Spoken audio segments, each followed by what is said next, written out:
امام الانبیاء نے خوشخبری سنائی، فرمایا من زار قبری وجبت لہو شفاعتی،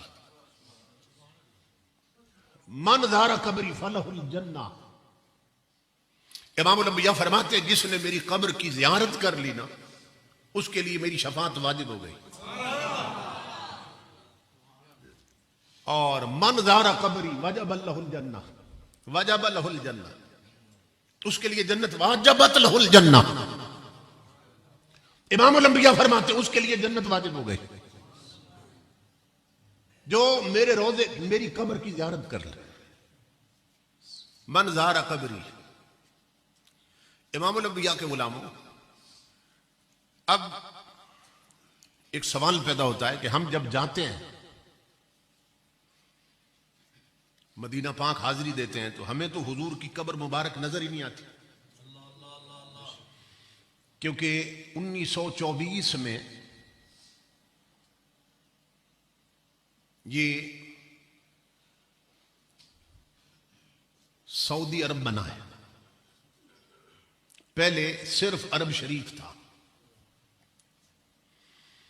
پہلے اس کا نام سعودی عرب نہیں تھا، یہ 1924 میں بنا کہ جب سعود بن عبد العزیز کی حکومت آئی تو جو حکمران تھا اس کا نام تھا سعود، اس کی نسبت سے اس کو سعودی کہنے لگ گئے، سعودی عرب، کہ سعود کا عرب۔ یہ بات اچھی طرح سمجھ لیں، پہلے اسے عرب شریف کہتے تھے، حجاز مقدس کہہ دیتے تھے، لیکن یہ سعودی عرب بنا ہے 1924 میں۔ تو ان کا مذہب چونکہ ان چیزوں کو شرک و بدعت سمجھتا ہے، قبروں کی زیارت کرنا، قبروں پہ جانا اور قبروں پہ گنبد بنانا، تو اس کا چونکہ نظریہ جو تھا وہ ٹھیک نہیں تھا، جو حکمران تھا، اور اس وقت وہاں محمد بن عبد الوہاب نجدی، اس کی تحریک اپنے زوروں پہ تھی، انہوں نے مل کر نہ حکومت نے اور اس محمد بن عبد الوہاب نجدی نے ایک ایگریمنٹ کیا۔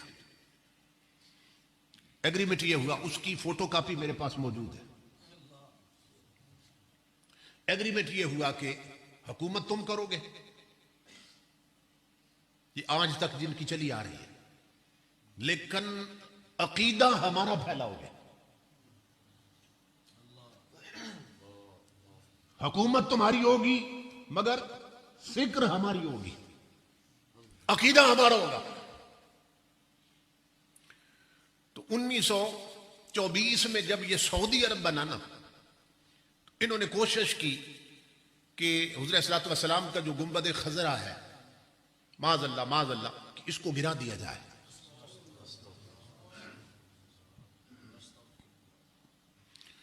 اور دیگر جو مزارات پہ گنبد بنے ہیں وہ بھی سارے گرا دیے جائیں۔ تذکرہ نقش بندیہ ایک کتاب چھپی ہے، 1200 صفحات کی کتاب ہے وہ، اس میں جنت البقیع میں جو مزارات بنے ہوئے تھے نا اور اوپر گنبد بنے ہوئے تھے، ان سب کی تصویریں موجود ہیں۔ جنت البقیع میں جو حضور کی ازواج مطہرات کے مزارات بنے تھے، حضرت سیدنا عثمان غنی کا جو مزار بنا تھا اور اوپر گنبد بنا ہوا تھا، وہ سب تصویریں موجود ہیں اس میں، اگر آپ دیکھنا چاہیں تو۔ جب ان بدبختوں کی حکومت آئی تو انہوں نے انہیں بلڈوز کر دیا، گرا دیا انہیں، اور یہ گنبد خضرا کو بھی گرانا چاہتے تھے۔ یہ اس لیے عرض کر رہا ہوں کہ بعض لوگ 2 سال لگا کے آتے ہیں نا سعودی عرب میں، تو پھر یہاں کے تبلیغ شروع کر دیتے ہیں،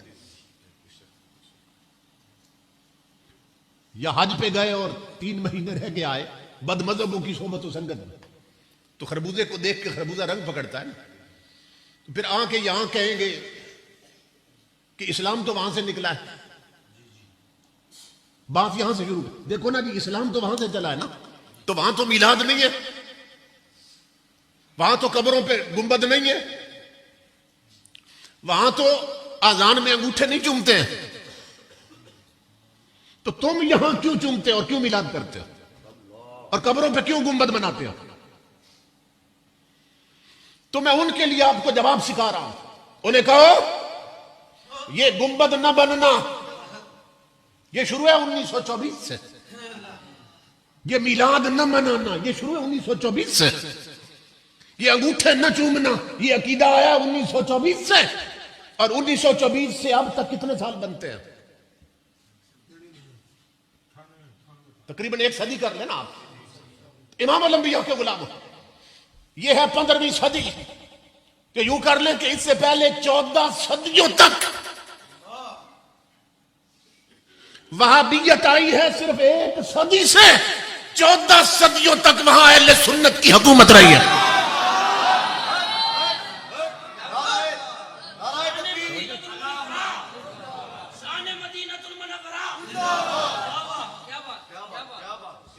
اور یہ مدینہ پاک میں جو حضور کا گنبد خضرا ہے, جو سنیوں کی آنکھوں کا نور ہے اور ایمان کا سرور ہے, امام الانبیاء کے غلاموں یہ 1924 سے پہلے کا بنا ہوا ہے.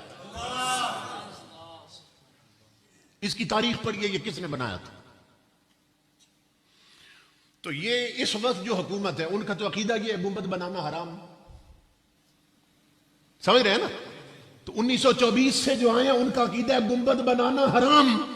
تو سوال یہ ہے کہ مدینہ پاک میں گنبد خضرا پھر بنایا کس نے؟ تو یہ گنبد خضرا اعلان کر رہا ہے کہ مجھے بد مذہبوں میں نہیں, بد مذہبوں نے نہیں بنایا, مجھے اہل سنت نے بنایا ہے.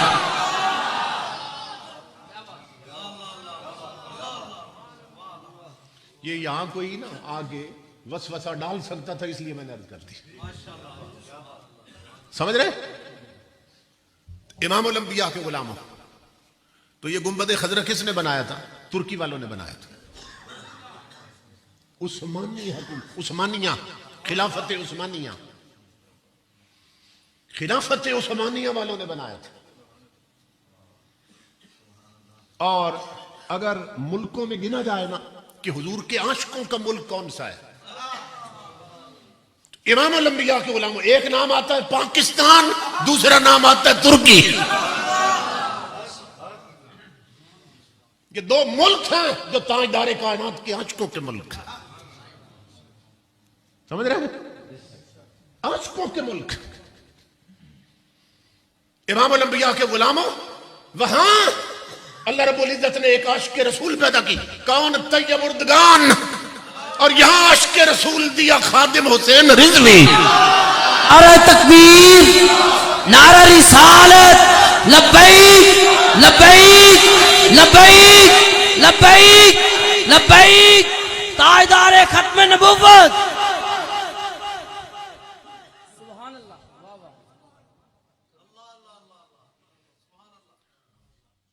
تو یہ جو گنبد خضرا ہے یہ ترکی کے عاشقوں نے بنایا تھا.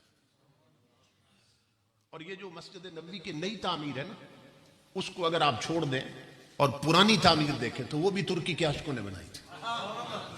اگرچہ انہوں نے رنگ بدل دیا, پینٹ اوپر کر دیا, دوسرا رنگ کر دیا. لیکن میں 1994 میں پہلی دفعہ حاضر ہوا وہاں پہ, اس وقت وہی رنگ تھا جو ترکی کے عاشقوں نے کر رکھا تھا, وہی چلا رہا. انہوں نے پھر اس کو چینج کر دیا رنگ کو, لیکن بلڈنگ ابھی تک وہی ہے. انہوں نے جس طرح باقی مزارات گرائے, یہ چاہتے تھے گنبد خضرا بھی گرا دے. اس وقت ترکی نے اعلان کیا تھا, ترکی نے کہا او سعودی عرب والوں یہ سن لو, اگر گنبد خضرا کو تم نے چھیڑا وہ ہم نے بنایا, اگر تم نے گنبد خضرا کو چھیڑا تو اعلان سن لو کہ اگر مدینہ میں گنبد خضرا نظر نہیں آئے گا تو میں ایسا حملہ کروں گا پھر دنیا کے نقشے میں سعودی عرب بھی نظر نہیں آئے گا.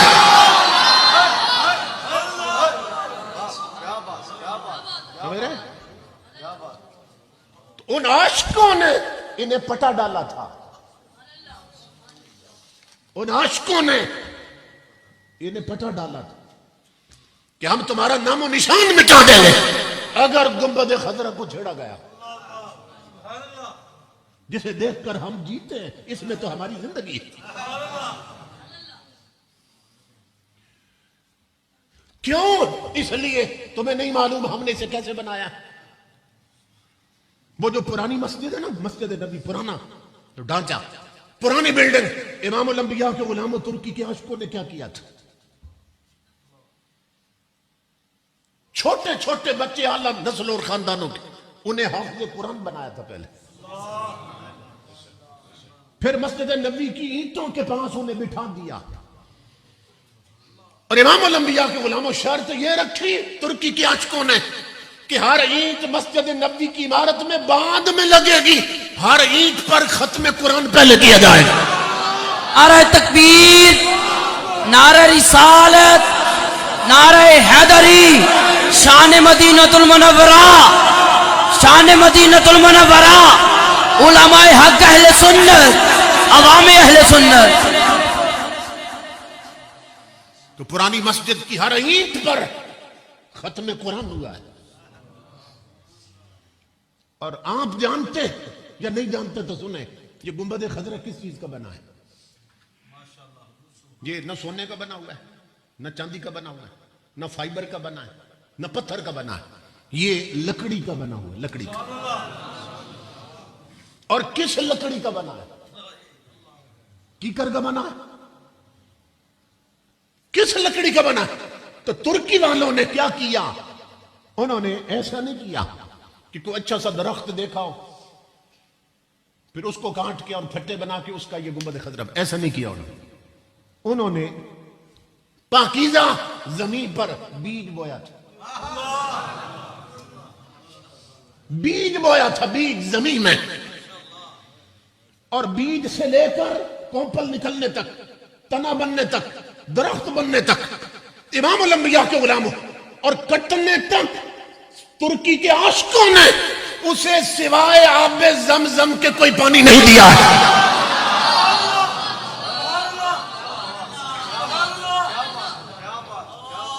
سمجھ رہے؟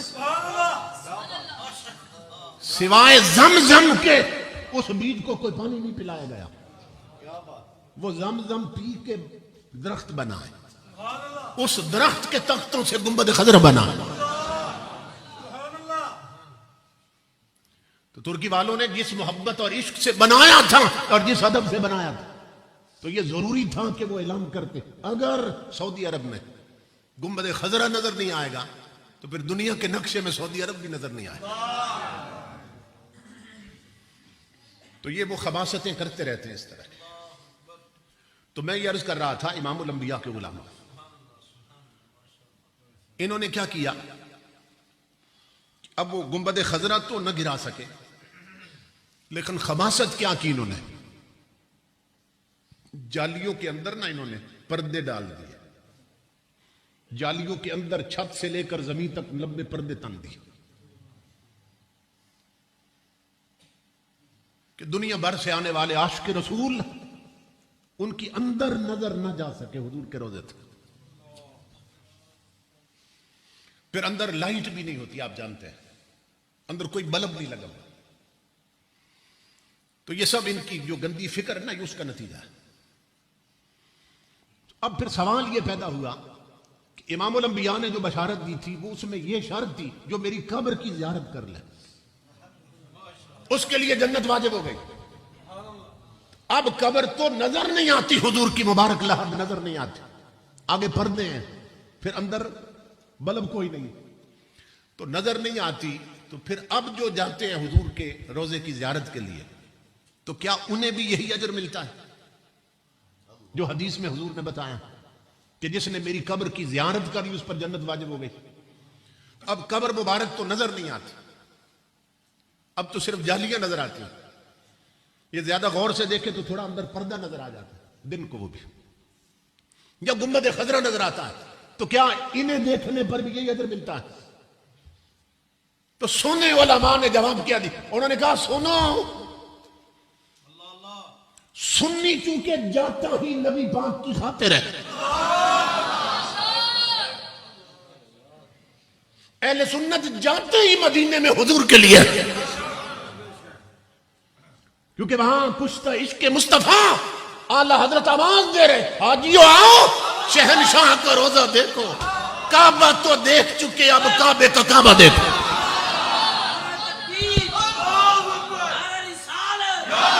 نعرہ رسالت، نعرہ حیدری، نعرہ حیدری، تاجدار ختم نبوت۔ حاجیو آؤ شہنشاہ کا روزہ دیکھو، کعبہ تو دیکھ چکے اب کعبے کا کعبہ دیکھو۔ تو اہل سنت نفلوں کے لیے نہیں جاتے، وہ مدینہ پاک میں صرف حضور کے لیے جاتے ہیں، حضور کی خاطر جاتے ہیں۔ تو علماء لکھتے ہیں، تمام علماء نے لکھا کہ سنی چونکہ جاتا ہی حضور کے لیے، تو اسے قبر نظر نہ بھی آئے، صرف گنبد خضرا تک لے تب بھی جنت واجب ہو جاتی۔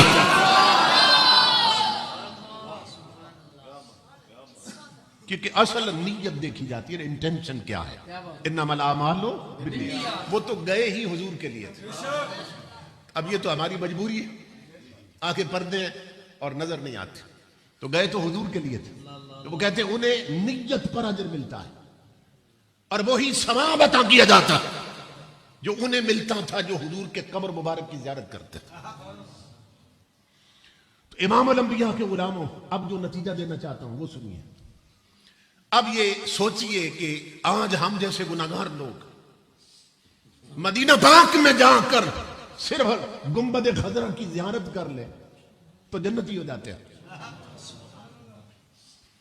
صرف جالیوں کی زیارت کر لیں تو جنتی ہو جاتے ہیں۔